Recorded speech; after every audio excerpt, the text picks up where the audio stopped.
যত সময় গড়াচ্ছে ততই যেন উত্তপ্ত হচ্ছে গোটা পৃথিবী। চলছে যুদ্ধ, যে সে যুদ্ধ নয়, ট্যারিফ ওয়ার অর্থাৎ শুল্ক বসানোর যুদ্ধ। এক পুরনো চৈনিক দার্শনিক তিনি একটা কথা বারবার বলেন, বিশেষ করে সমাজশাস্ত্রের ক্ষেত্রে খুবই গুরুত্বপূর্ণ। যখন একটা যুদ্ধ চলে কোনো ক্ষেত্রে, তখন অন্য ফ্রন্টে বা অন্য দিকে তার প্রভাব পড়ে। একদিকে চলছে শুল্ক যুদ্ধ, আর সেই শুল্ক যুদ্ধের প্রভাব পড়ছে এই দুনিয়াতে। কিভাবে আর কিভাবে ভারত তথা পৃথিবীতে শান্তিকামী দেশগুলো তাতে স্বস্তির নিঃশ্বাস ফেলছে, তা আজকে আপনাদের বোঝাবো। আমি ঋতব্রত ভট্টাচার্য, শুরু করছি রণক্ষেত্র। আমার পেছনে দেখতে পাচ্ছেন 3 রাষ্ট্রপ্রধানকে। হ্যাঁ, আমাদের পৃথিবীতে এই মুহূর্তে বাণিজ্য ক্ষেত্রে শুল্ক বসানোর একটা লড়াই চলছে। লড়াই বললে কম হবে, বলা উচিত যুদ্ধ বা মহাযুদ্ধ। তার কারণ একেবারে সামনাসামনি টক্কর কার? একদিকে মার্কিন যুক্তরাষ্ট্র, অন্যদিকে চীন। এই যুদ্ধ কমার কোনো ইঙ্গিতই নেই। ভাবলে অবাক লাগে যে কিভাবে একের পর এক শুল্ক চাপিয়ে যাচ্ছে। চীন চাপিয়ে দিচ্ছে মার্কিন যুক্তরাষ্ট্রের পণ্যের ওপর, আর মার্কিন যুক্তরাষ্ট্র তারা চাপিয়ে দিচ্ছে শুল্ক চীনের পণ্যের ওপর। এ এক অদ্ভুত অবস্থা।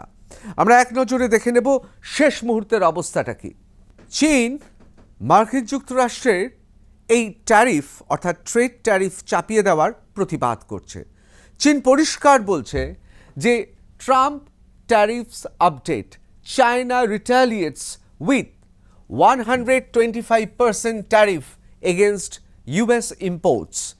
শুধু সেখানেই থেমে নেই, তারা বলছে China refuses to step back, অর্থাৎ চায়না বলছে তারা পিছপা হবে না, তারা লড়াই করবে।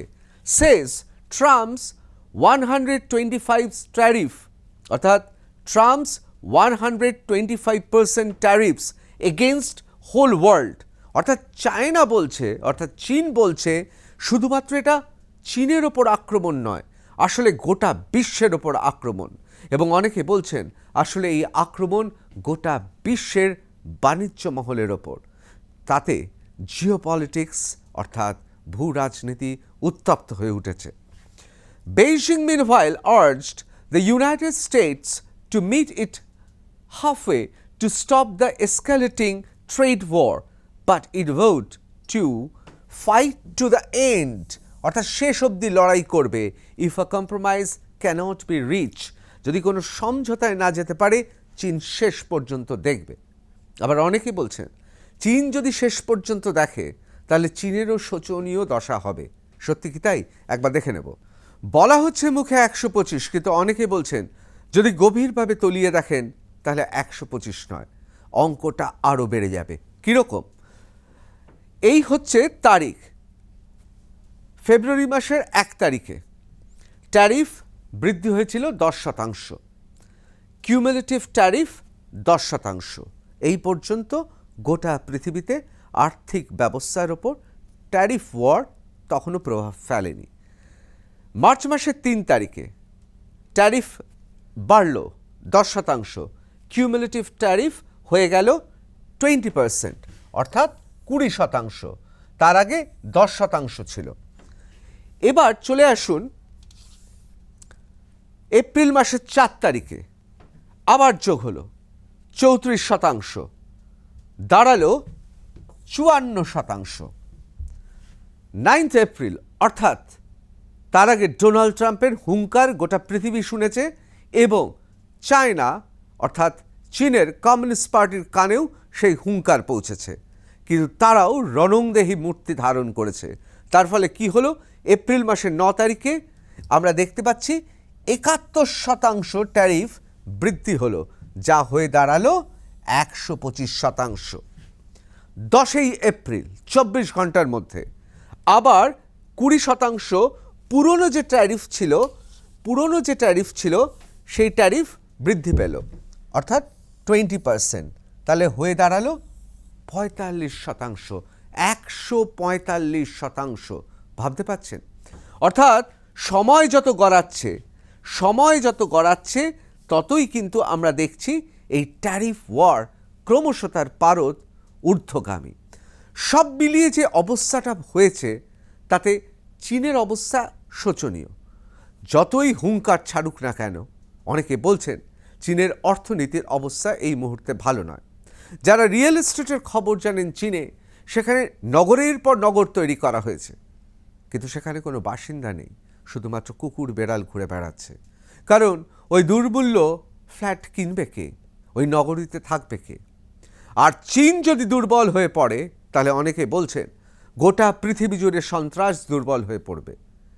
হ্যাঁ, একটু অত্যুক্তি আছে, কারণ চীন তার বৈদেশিক নীতি অনুযায়ী কখনোই কোনো জঙ্গি সংগঠনকে তারা সমর্থন করে না। কিন্তু ঘুরপথে কি হয়, চীন ইরানকে কোটি কোটি ডলার তারা আর্থিক সাহায্য দিচ্ছে, আর সেই আর্থিক সাহায্য ইরান পৌঁছে দিচ্ছে বিভিন্ন জঙ্গি সংগঠনের হাতে।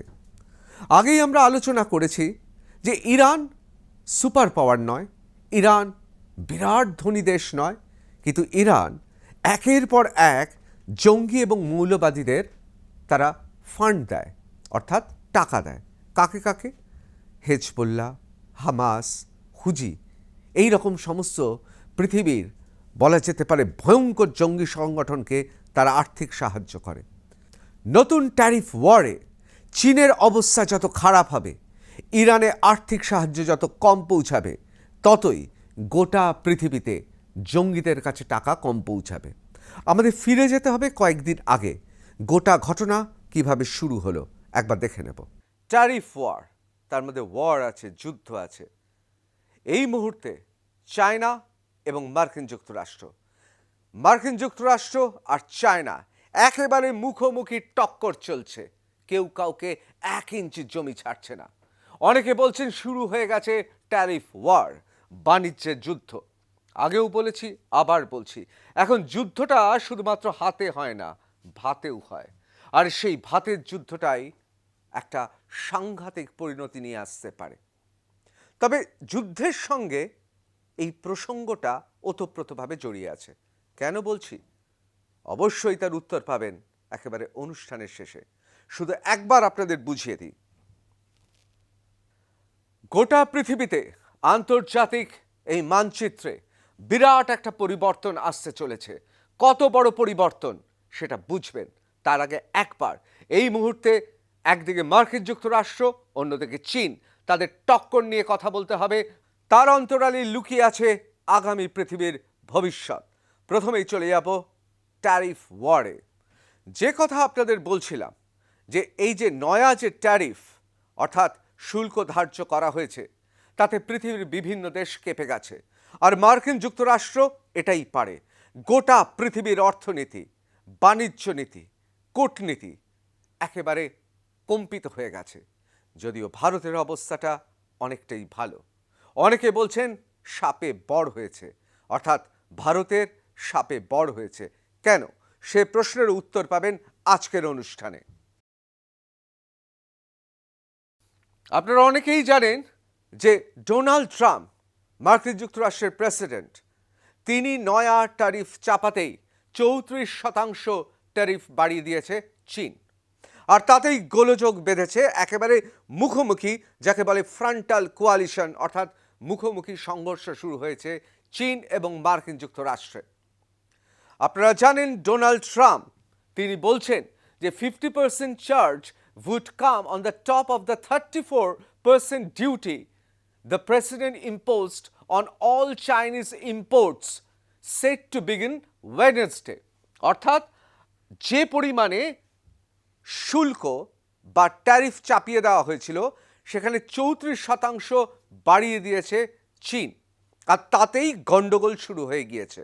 এবং হিসেবটা এমন দাঁড়িয়েছে, 1 ইঞ্চি জমি না ছেড়ে বরং আগ্রাসী মনোভাবে ডোনাল্ড ট্রাম্প এই 34% পাল্টা শুল্ক দিচ্ছেন। তাহলে হিসেবটা কি দাঁড়াচ্ছে? হিসেবটা দাঁড়াচ্ছে এখানে 20%, 50% আর 34%। অর্থাৎ আপনারা যদি যোগ করেন তাহলে দাঁড়াচ্ছে 104%। বুঝতে পারছেন? অর্থাৎ চীনা জিনিসপত্র যদি আসে মার্কিন যুক্তরাষ্ট্রে সেখানে 104% শুল্ক দিতে হবে। অর্থাৎ মার্কিন যুক্তরাষ্ট্রের কোনো নাগরিক তারা যদি চীনের উৎপাদিত কোনো জিনিস কিনতে যায় তাহলে তাদের শুল্ক দিতে হবে 104%। আর তাতেই কেঁপে গিয়েছে চীন। কিন্তু চীনও দুমড়ে যাওয়ার পাত্র নয়, তারাও গর্জন করছে। কেন গর্জন করছে? অনেকে বলছেন চীন ব্ল্যাকমেল করতে চাইছে ইউনাইটেড স্টেটসকে, অর্থাৎ মার্কিন যুক্তরাষ্ট্রকে। কারণ সরবরাহ করার অর্থাৎ সাপ্লাই চেন তাদের হাতে রয়েছে, আর তারা ভাবছে তাদের আস্তিনে গোটানো সেই তুরুপের তাস এবার তারা ফেলবে। কিন্তু ডোনাল্ড ট্রাম্প তিনিও দমবার পাত্র নন। তিনি বারবার করে বলছেন তোমরা যদি 34% বাড়িয়ে দাও তাহলে সেই 34% আমিও বাড়াবো, কারণ এতদিন ধরে তোমরা মার্কিন যুক্তরাষ্ট্রকে আসলে আসলে তাদের চোখে ধুলো দিয়েছ। অবশ্য এক্ষেত্রে তিনি তার পূর্বতন প্রেসিডেন্টদেরও দায়ী করেছেন, সেটা অন্য কথা, সে বিষয়ে বলবো। কিন্তু যে কথাটা বলছিলাম যে চীন আর মার্কিন যুক্তরাষ্ট্রের একেবারে মুখোমুখি টক্কর, এখানে আপনাদের মনে রাখতে হবে যে এই চীন ধরুন একটি বাদামি পান্ডা। বাদামি পান্ডা হয় না, অনেকে বলেন যে খুব সুন্দর দেখতে, যাকে বাচ্চারা অনেকেই বলেন খুব কিউট। এই বাদামি পান্ডাটাকে বাদাম খাইয়েছে। কে বাদাম খাইয়েছে? মার্কিন যুক্তরাষ্ট্র। এবং বাদাম খাইয়ে কি হয়েছে? প্রথমে ছোট ছিল, তখন নত মুখে নত জানু হয়ে মার্কিন যুক্তরাষ্ট্রের কে স্যার বলতো। বাদাম খাওয়ানো হলো, অর্থাৎ সেখানে ফ্যাক্টরি তৈরি করা হলো। ফ্যাক্টরি তৈরি করার পর প্রযুক্তি দেওয়া হলো, জিনিসপত্র মার্কিন যুক্তরাষ্ট্রের বিভিন্ন জায়গায় ছড়িয়ে দেওয়া হলো। এবং ইউরোপে যা হয়ে থাকে, মার্কিন যুক্তরাষ্ট্র অর্থাৎ গোটা পৃথিবীর দাদা যা করছেন দেখা দেখি অন্যান্য উন্নত দেশ সেখানে ফ্যাক্টরি, পুঁজি, লগ্নি, মূলধন সবই দিয়েছে। ধীরে ধীরে কি হলো, মার্কিন যুক্তরাষ্ট্র এবং এই সব দেশ এমনভাবে চীনকে তৈরি করে ফেললো যাতে চীন হয়ে উঠল বাণিজ্যে বিশাল। অর্থাৎ সেদিনে সেই ছোট্ট বাদাম খাওয়া পান্ডা যে নতজানু হয়ে স্যার করত, সে আস্তে আস্তে করে বড় হতে শুরু করলো এবং প্রকাণ্ড দৈত্য হয়ে গেল। এবং তারপর কি করলো, যে তাকে এতদিন ধরে পালন করেছে, লালন পালন করেছে, তার চোখের দিকে চোখ রেখে বলল এবার আমিও বলিয়ান। বলিয়ান তো বটেই, তার কারণ শুধুমাত্র বাণিজ্যে বলিয়ান নয়। আপনারা যদি দেখেন অত্যাধুনিক এয়ারক্রাফট অর্থাৎ যুদ্ধের জন্য বিমান, সেক্ষেত্রে পঞ্চম প্রজন্ম থেকে অর্থাৎ 5th জেনারেশন থেকে 6th জেনারেশনে চলে গিয়েছে। আমরা জানি চীন দেখিয়ে দিয়েছে 6th জেনারেশন যুদ্ধ বিমান কেমন হবে, অন্য দেশ পারেনি। সুতরাং একদিকে মার্কিন যুক্তরাষ্ট্রের থেকে টাকা, মূলধন, বিভিন্ন বাণিজ্য এবং অবশ্যই বিভিন্ন প্ল্যান এবং বিভিন্ন পরিকল্পনা, প্রকল্প, বিভিন্ন ধরনের সফটওয়্যার, বিভিন্ন ধরনের নকশা পেয়ে এই মুহূর্তে বাণিজ্যে তারা দৈত্যাকার হয়ে গিয়েছে। আর তারা যে টাকা উপার্জন করছে সেই টাকা দিয়ে বিভিন্নভাবে তারা রণতরী থেকে শুরু করে বিমানযান, যুদ্ধে ব্যবহৃত করার জন্য অত্যাধুনিক অস্ত্র এবং গোটা পৃথিবীর সর্ববৃহৎ সৈন্যবাহিনী তৈরি করছে। অর্থাৎ মার্কিন যুক্তরাষ্ট্র দেখছে এ তো মহাবিপদ, আমি যাকে তৈরি করলাম আজকে সেই আমার বিপদ হয়ে দাঁড়াচ্ছে। এবং গোটা পৃথিবীতে জিওপলিটিক্সটা যদি দেখেন, চীন সেক্ষেত্রে বিভিন্ন শক্তিকে মদত দিচ্ছে। এ প্রসঙ্গে আসবো, কিন্তু তার আগে একবার বলি যে মার্কিন যুক্তরাষ্ট্র ধনতন্ত্রের পূজারী এবং উন্নত যে সমস্ত ইউরোপীয় দেশগুলো আছে তারা হঠাৎ চীনকে বেছে নিল কেন? কারণটা আর্থসামাজিক। তার থেকেও বড় আরও একটা কারণ আছে। চীন তখন গরিব ছিল, কিন্তু চীনে সাধারণ মানুষ, খেটে খাওয়া মানুষ, তারা কমিউনিস্ট পার্টির কথা ছাড়া এক চুলো এদিক ওদিক করতো না। কঠোর শৃঙ্খলা এবং কতটা মেশিন, কতটা জন্তুর মতো তাদের কিন্তু খাটিয়ে নেওয়ার ব্যবস্থা ছিল কমিউনিস্ট পার্টির হাতে, অর্থাৎ চীনের কমিউনিস্ট পার্টির হাতে। অমন শৃঙ্খলিত, অমন মেশিনের মতো কাজ করার মানুষ আর কোথায় পাওয়া যাবে? আর সেক্ষেত্রে কি হলো, সেক্ষেত্রে এই দুয়ে মিলে অর্থাৎ ধনতন্ত্রের বিভিন্ন মূলধন, বিভিন্ন বাণিজ্যিক সুবিধা এবং ফ্যাক্টরি বসানো এবং প্রযুক্তির সাহায্যে, এবং অন্যদিকে একটা বিরাট শৃঙ্খলিত কর্মী পেয়ে চীন হয়ে উঠল দৈত্য। আর এই দৈত্য হয়ে চীন গোটা পৃথিবী গত কয়েক দশক ধরে প্রায় কার্যত দাপিয়ে বেড়াচ্ছে। পৃথিবীর ইতিহাসে মার্কিন যুক্তরাষ্ট্র বিখ্যাত অন্য একটি কারণেও। বারবার তারা ফ্র্যাঙ্কেনস্টাইন তৈরি করে, অর্থাৎ তারা এমন এক একজনকে তৈরি করে সেই চরিত্র হয়ে ওঠে লার্জার দ্যান লাইফ, এবং তারাই ভবিষ্যতে থ্রেট বা হুমকি হয়ে দাঁড়ায় মার্কিন যুক্তরাষ্ট্রে। সেটা লাদেন হতে পারে, সেটা অন্যান্য বিভিন্ন শক্তি হতে পারে, এক্ষেত্রে একটি দেশটার নাম চীন। আর এই জন্যে কি হয়েছে? এই জন্যে ডোনাল্ড ট্রাম্প তিনি পরিষ্কার তার হুঁশিয়ারি দিয়ে দিয়েছেন। এক্স হ্যান্ডেলে ডোনাল্ড ট্রাম্প যেভাবে হুঁশিয়ারি দিয়েছে, অন্য দেশ হলে ইতিমধ্যে কাঁপতে শুরু করলো। কিন্তু চায়না কি কেঁপেছে? সে বিষয়ে আসবো, কিন্তু তার আগে একবার দেখে নেব ডোনাল্ড ট্রাম্প তিনি কি বলছেন এক্স হ্যান্ডেলে। তিনি পরিষ্কার লিখছেন, yesterday China issued retaliatory tariff of 34%, অর্থাৎ 34% on top of their already record-setting tariff, non-monetary tariff, illegal subsidization of companies, and massive long-term currency manipulation, despite my warning that any country that retaliates against the US by issuing additional tariff above and beyond their already existing long-term tariff abuse of our nation will be immediately met with new and substantially higher tariffs. অর্থাৎ চীনকে দোষারোপ করা হচ্ছে। কি কি বিষয়ে দোষারোপ করা হচ্ছে পরিষ্কার দেখতে পাচ্ছেন। ইললিগাল সাবসিডাইজেশন, অর্থাৎ একেবারে বেআইনিভাবে অনুদান দেওয়া বিভিন্ন company. Massive long term currency manipulation, অর্থাৎ মুদ্রাকে বিভিন্নভাবে নিজের মতো করে তারা ম্যানিপুলেট করার চেষ্টা করছে, অর্থাৎ তারা ইচ্ছে মতো বাড়াচ্ছে কমাচ্ছে। এগুলো আন্তর্জাতিক বাণিজ্যের ক্ষেত্রে, অর্থনীতির ক্ষেত্রে অপরাধ হিসেবে গণ্য করা হয়। এবং পরিষ্কার বলে দিয়েছে যে এই যে 34% যে শুল্ক পাল্টা ট্যারিফ দেওয়া হয়েছে তার উপর চাপিয়ে দিল চীন, এরকম যদি অন্য কোনো দেশ করে তাহলে সেটা মার্কিন যুক্তরাষ্ট্রের বিরোধিতা, অর্থাৎ কোথাও যেন একটা হুমকি দেওয়া হচ্ছে। তার পাশাপাশি তিনি খুব পরিষ্কার লিখে দিয়েছেন এবং বলতে চেষ্টা করেছেন যে এই যে 34% যা নিয়ে এত বিতর্ক, এই যে বৃদ্ধি শুল্ক চীন বসাতে চেয়েছে মার্কিন যুক্তরাষ্ট্রের ওপর, অর্থাৎ মার্কিন যুক্তরাষ্ট্রের পণ্যের ওপর, তা যদি না সরায় তাহলে মার্কিন যুক্তরাষ্ট্র অতিরিক্ত 34% শুল্ক বাড়িয়ে দেবে, যার ফলশ্রুতি আমরা আগেই দেখেছি 104%। এবং তার পাশাপাশি তিনি পরিষ্কার লিখেছেন, কারণ চীন একদিকে যেমন শুল্ক বাড়িয়েছে, আবার অন্যদিকে চুপচাপ করে ভেতর দিয়ে মার্কিন যুক্তরাষ্ট্রকে বলছে, এসো আমরা বসি, আমরা নেগোসিয়েশন করি, একটা সমঝোতা করি। কিন্তু ডোনাল্ড ট্রাম্প পরিষ্কার বলে দিয়েছেন, আগে 34% পাল্টা শুল্ক তুমি হাটাও, তা না হলে তোমার সঙ্গে বসা হবে না।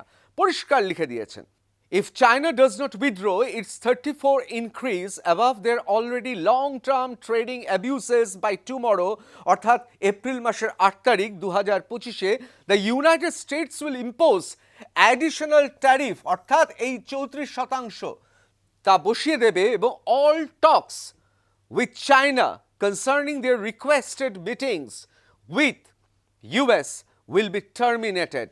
এই শব্দটা খুব গুরুত্বপূর্ণ, অর্থাৎ খারিজ হয়ে গেল। তোমরা 34% পাল্টা ট্যারিফ দিচ্ছ, তোমরা গোটা পৃথিবীকে দেখাচ্ছ যে আমরা কত শক্তিশালী, মার্কিন যুক্তরাষ্ট্রের পাল্টা আমরা ট্যারিফ 34% দিয়ে দিলাম, আবার পেছনের দরজা দিয়ে বলছো আমরা কথাবার্তা চালাবো। ডোনাল্ড ট্রাম্প এক কথার মানুষ, বলছেন না ওইসব হবে না, খারিজ করে দিলাম, কোনো বসবো না। এবং তিনি তার সঙ্গে সঙ্গে বলে দিয়েছেন, যারা আমাদের পাল্টা ট্যারিফ চাপায়নি, যারা আমাদের সঙ্গে ভালো ব্যবহার করছে তাদের সঙ্গে চলবে, কিন্তু কেউ যদি উদ্ধত হয়ে পড়ে তাহলে আমরাও ঔদ্ধত্য দেখাবো। অর্থাৎ একেবারে চোখে চোখ রেখে বিরোধিতা চলছে চীনের সঙ্গে। এখন প্রশ্ন হচ্ছে যে এই বিরোধিতা কোন দিকে নিয়ে যাচ্ছে, ভারতবর্ষের কি হবে। কেন বলছি আগামী জিও পলিটিক্সটা পুরোপুরি পরিবর্তন হতে শুরু করছে, কেন বলছি ভারতের সাপে বর হলো, সেটা আপনাদের দেখাবো। চীনের সর্বময় কর্তাকে তো আমরা সবাই চিনি। সুখে দুঃখে আনন্দে তার একই ধরন মুখ। অনেকে বলেন চীনের রাষ্ট্রপ্রধানের মুখটা যেন চীনের মুখ, অর্থাৎ তারা কখন রেগে আছে, কখন দুঃখ পাচ্ছেন, কখন ভয় আছেন কিছুই বোঝা যায় না। এবং চীন ঠিক সেরকমই। চীন এমন একটা ভাব দেখাচ্ছে যেন কিছুই হয়নি, এসো মুখোমুখি লড়াই করি। এখানে কতগুলো প্রশ্ন আছে, খুব গুরুত্বপূর্ণ প্রশ্ন, কিন্তু চীন অফিসিয়ালি অর্থাৎ সরকারিভাবে কি বলছে, মার্কিন যুক্তরাষ্ট্রের এই ব্যবহার অত্যন্ত গুরুত্বপূর্ণ। চায়না's foreign ministry on April 9, 2025 called on the United States to stop its arrogant bullying behavior. খুব গুরুত্বপূর্ণ, বিশেষ করে কূটনীতিতে এই শব্দগুলো অত্যন্ত গুরুত্বপূর্ণ। অ্যারোগেন্ট, উদ্ধত, বুলিং মানে বাংলা ভাষায় সহজ বাংলায় অনেকের কানে লাগবেন, অর্থাৎ একদিকে যেমন উদ্ধত অন্যদিকে মুরগি করার মতো ব্যবহার। তারা তীব্র প্রতিবাদ জানিয়েছে এবং তারা পরিষ্কার বলছে না, তোমরা যে পরিমাণ ট্যারিফ আমাদের চাপিয়ে দিয়েছ এই ট্যারিফ হটাও। চীন এত ভয় পাচ্ছে কেন? তার কারণ চীনও জানে যে মার্কিন যুক্তরাষ্ট্রের একটা বিরাট বাজার রয়েছে এবং সেই বাজারে ইতিমধ্যেই সেই বাজারকে নিয়ে কেন্দ্র করে চীন নিজের মতো করে সাজিয়েছে। ডোনাল্ড ট্রাম্প তো মার্কিন যুক্তরাষ্ট্রের প্রেসিডেন্ট, তার কাছে তো চীনের সব খবর আছে, এমনকি অভ্যন্তরীণ খবর আছে। চীনের অবস্থাটা কি? বড় বড় ব্যাংক বন্ধ হয়ে গেছে। চীনে নগরের পর নগরী তারা করে ফেলেছে, ফাঁকা বাড়ি, সেখানে কেউ ফ্ল্যাট বা বাড়ি কিনতে পারছে না, এমনটাই অবস্থা। কুকুর বেড়াল ছাড়া সেই নগরীগুলোতে কেউ নেই, একজনও নেই। সুতরাং মার্কিন যুক্তরাষ্ট্র জানে যে একটু যদি হাতটা শক্ত করা যায় তাহলে চীনের গলাটা ধরে নেওয়া যাবে আর চীন ছটফট করবে। আবার অন্যদিকে চীন ভাবছে মার্কিন যুক্তরাষ্ট্রের তাদের যে সাপ্লাই লাইন রয়েছে এবং গোটা পৃথিবী জুড়ে যে সাপ্লাই লাইন রয়েছে তাতে তারা এগিয়ে রয়েছে। কিন্তু মার্কিন যুক্তরাষ্ট্র কি সত্যি কিছু না ভেবে এগোচ্ছে? চীনের উৎপাদিত যদি জিনিসপত্র মার্কিন যুক্তরাষ্ট্রে না পৌঁছায় তাহলে কি বিরাট ক্ষতি হয়ে যাবে? হয়তো না। তার কারণ ভারত আছে, থাইল্যান্ড আছে, ফিলিপিন্স আছে, গোটা আফ্রিকান কন্টিনেন্টের অর্থাৎ আফ্রিকার মহাদেশের বিভিন্ন দেশ আছে যেখানে খুব কম টাকায় লেবার অর্থাৎ শ্রমিক পাওয়া যাবে এবং ঠিক মতো যদি প্রযুক্তি দিয়ে দেওয়া যায়। আমি মানছি যে এখনই চীনকে টক্কর দেওয়ার মতো ওই ধরনের উৎকৃষ্ট মানের দ্রব্য তারা উৎপাদন করতে পারবেন না, অর্থাৎ উৎকৃষ্ট জিনিসপত্র তৈরি হবে না, কিন্তু কাছাকাছি যাবে, তো কাজ তো চালিয়ে নেওয়া যাবে। সুতরাং চীন যতই হাঁকডাক করুন, মার্কিন যুক্তরাষ্ট্রের ডোনাল্ড ট্রাম্প তিনি দম্বার পাত্র নন, তিনিও একটা বড় সড়ো যেন ঝুঁকি নিয়ে ফেলেছেন। কিন্তু ভারতের অবস্থা কি? আপনারা সেদিনই আপনাদের বললাম জাপান থেকে শুরু করে গ্রেট ব্রিটেন থেকে শুরু করে অস্ট্রেলিয়া থেকে শুরু করে গোটা পৃথিবী কম্পমান। কিন্তু ভারত অত্যন্ত পরিণত, সংযত, সংহত মন্তব্য করছে এবং এখানে কোথাও যেন ভারতবর্ষ যে একটা বিরাট বলা যেতে পারে অর্থনীতি উজ্জ্বল ভবিষ্যতের সামনে দাঁড়িয়ে আছে সেটাও কিন্তু প্রতিভাত হচ্ছে। কেন বলছি? একটা কথা মনে রাখবেন, পরপর দুটো ঘটনা অর্থনীতিবিদরা, গোটা পৃথিবীর অর্থনীতিবিদরা তারা চমকে গিয়েছিলেন, বিস্মিত হয়েছিলেন। আমরা চমকাইনি, বিস্মিত হইনি।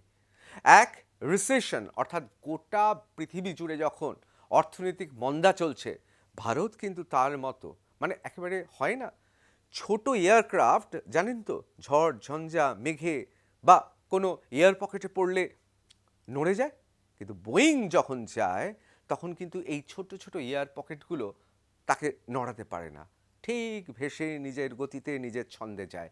ঠিক সেরকম ভারতের অর্থনীতি এত বড়, কৃষি প্রধান দেশ, এত মানুষ, এত বাজার, সেইখানে ভারত তার একটা নিজস্ব ছন্দ আছে এবং সেই ছন্দে বিশ্বে যখন মন্দা দেখা দিয়েছিল অর্থনীতিতে নিজের ছন্দে এগিয়ে গিয়েছে।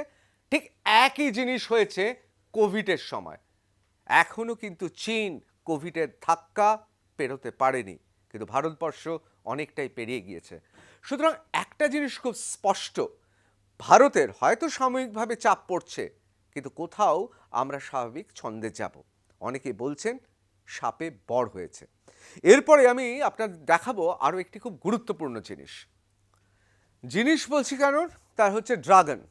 অনেকে বলছেন এই ফিনিক্সের মতো রঙিন ড্রাগনটা বহু রং এখন আসলে ছটফট করছে, ক্রমশ বিবর্ণ হচ্ছে।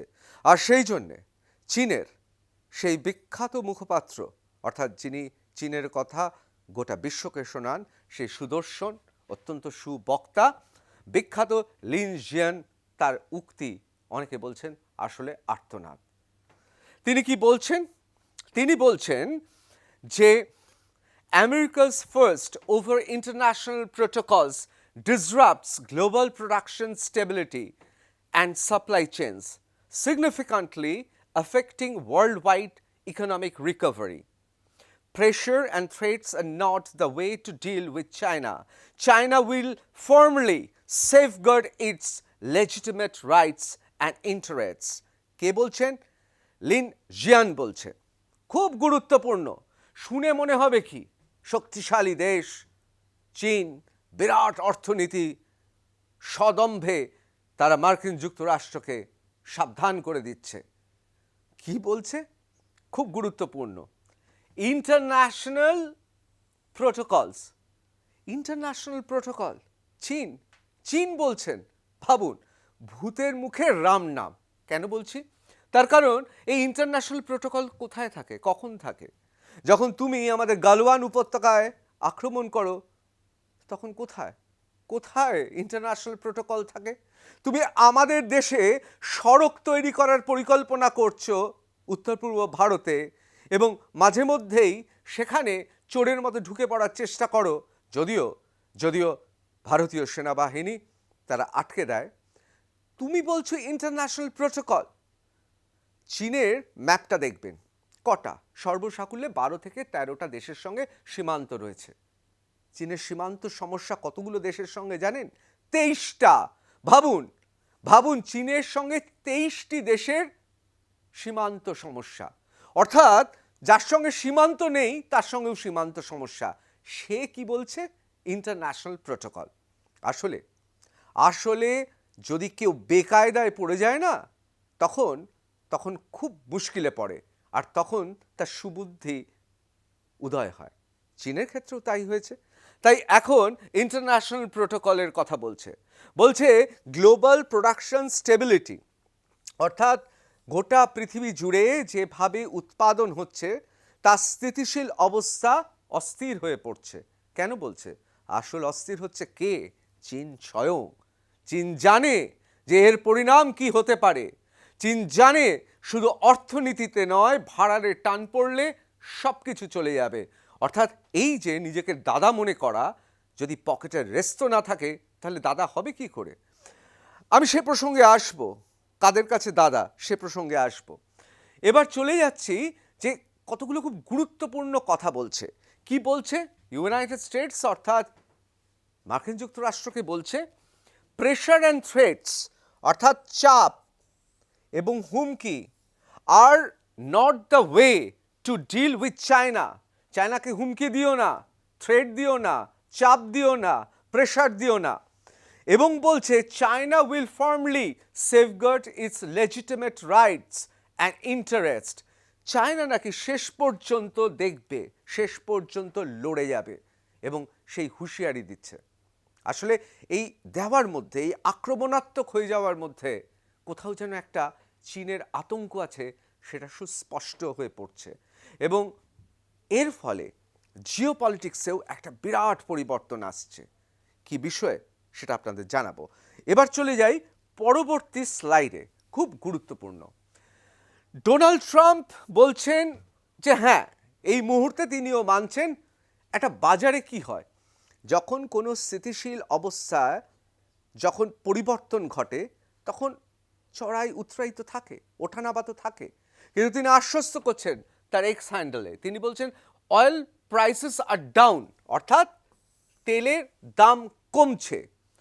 ইন্টারেস্ট রেটস আর ডাউন, অর্থাৎ সুদ কমছে, the slow moving Fed should cut rates, food prices are down, খাদ্যদ্রব্যের দাম কমছে, দেয়ার ইজ নো ইনফ্লেশন, অর্থাৎ কোনো মুদ্রাস্ফীতি হচ্ছে না, and the long time abused USA is bringing in billions of dollars a week from the abusing countries on tariffs that are already in place. অর্থাৎ এতদিন ধরে যারা মার্কিন যুক্তরাষ্ট্রকে ঠকিয়েছে, এবার সময় আসছে million and millions dollar United স্টেটসে ঢুকবে, আশ্বস্ত করছেন তিনি।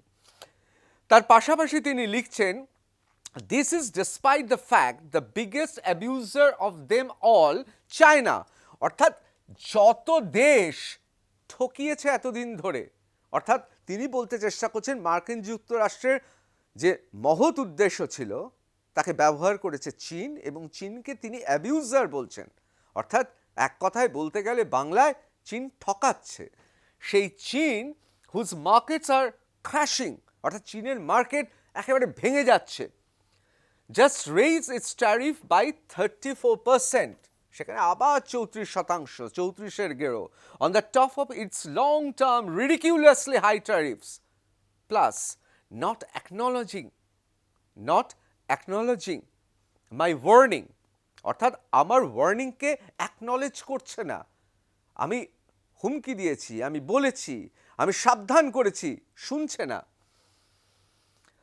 they have made enough, অনেক তারা পেয়েছে, ফর দ্য ডিকেডস, দশকের পর দশক ধরে, taking advantage of the good old US our past leaders. এ সূত্রে বলে রাখি যে প্রাক্তন রাষ্ট্রপ্রধানদেরও এক হাত নিয়ে নিলেন, অর্থাৎ তোমরা যারা এতদিন ধরে রাষ্ট্রপ্রধান হয়েছ আসলে মার্কিন যুক্তরাষ্ট্রের স্বার্থ দেখনি।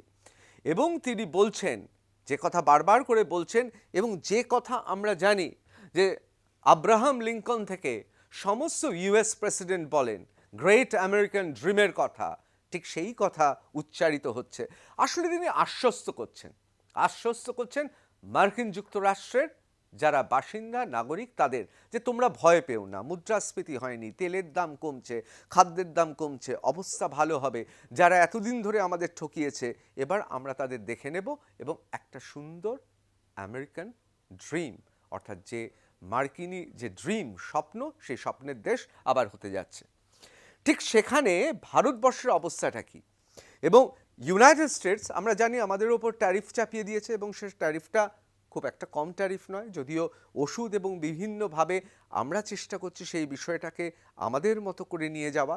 আসলে ভারত না একেবারে ব্যবসায়ীর মতো, অর্থনীতিবিদের মতো, এবং তার সঙ্গে সঙ্গে খুব সুপরিকল্পিতভাবে এগোচ্ছে, যেটা পৃথিবীর কিন্তু অনেক দেশ পারেনি। এবং সবুরে মেওয়া ফলে বলে একটা কথা আছে, আমরা জানি যে আমাদের হয়তো একটু চাপে পড়বো, একটু অসুবিধা হবে, এটা ঠিক কথা। আপনারাও জানেন যে আমাদের স্টক এক্সচেঞ্জে, স্টক মার্কেটে, শেয়ার বাজারে তার প্রভাব পড়েছে। কিন্তু দেখুন গত কয়েকদিন ধরে কি হচ্ছে। গত কয়েকদিন ধরে প্রথমে যে একটু চুপসে গিয়েছিল, আবার আস্তে আস্তে স্থিতি অবস্থায় আসছে।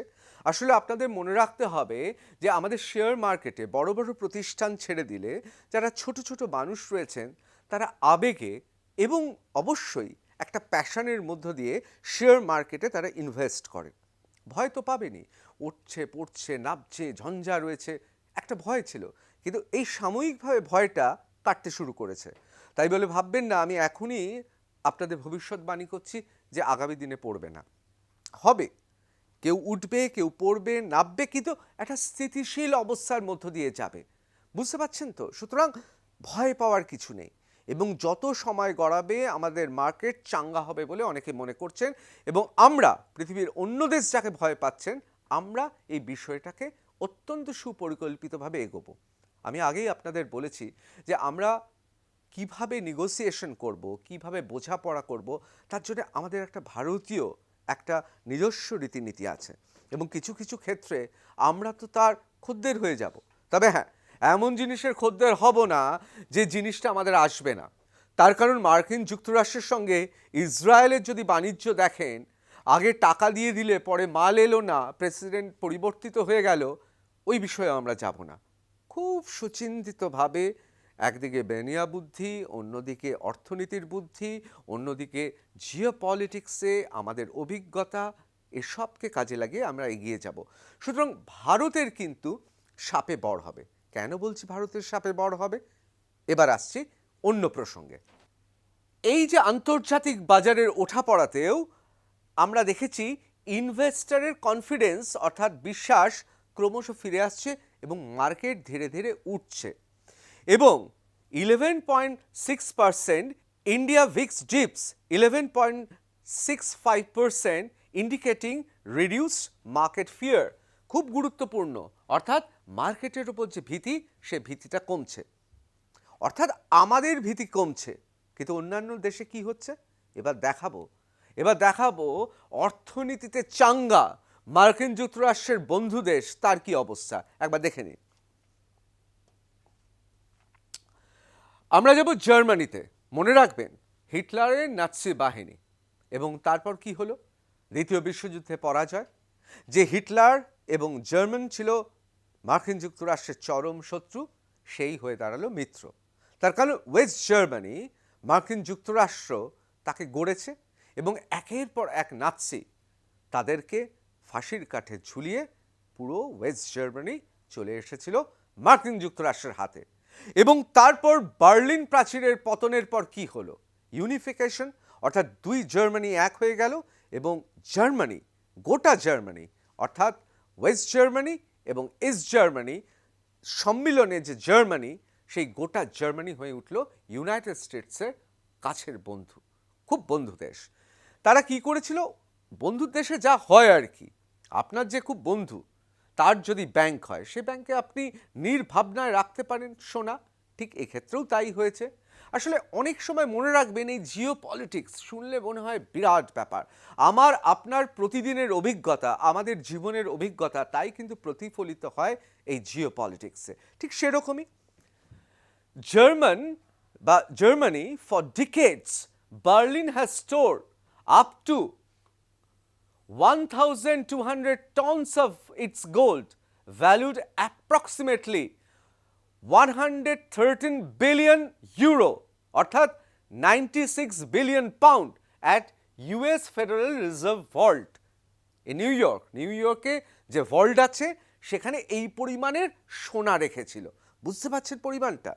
অবশ্য শুধুমাত্র মার্কিন যুক্তরাষ্ট্রে ইউএস ফেডারেল রিজার্ভ অর্থাৎ ওদের রিজার্ভ ব্যাংকে শুধুমাত্র সোনা রেখেছে যে তা নয়, এখনও জার্মানির অর্ধেকের বেশি সোনা ফ্র্যাঙ্কফুর্টে রয়েছে এবং লন্ডনে রয়েছে 13%, লন্ডনে রয়েছে। এবার ওরা কি বলছে? ওরা বলছে না ভাই, ট্রাম্প যেরকমভাবে এ ধরনের বিরাট সব পরিবর্তন আনছে, ভরসা করা যাচ্ছে না। ওরা কি করছে? 1,200 টন অর্থাৎ 1200 টন গোল্ড সোনা ওরা তুলে নিয়ে আসছে।